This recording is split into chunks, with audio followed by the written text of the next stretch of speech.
Yan o, grabe na yung ano, langis. Yan, naliligo na ng langis. So ang papalitan natin dito ay yung o-ring dito sa distributor, tsaka doon sa yung valve cover gasket. Hyundai Ion to.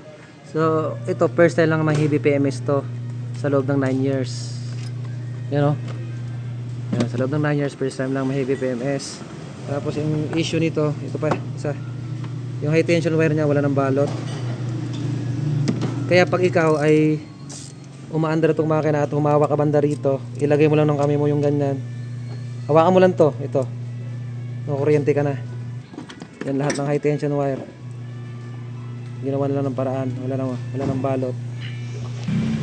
Yung ganito dapat yan, oh. Yung ganito dapat yung itsura ng high tension wire. So dito, yan, wala nang balot.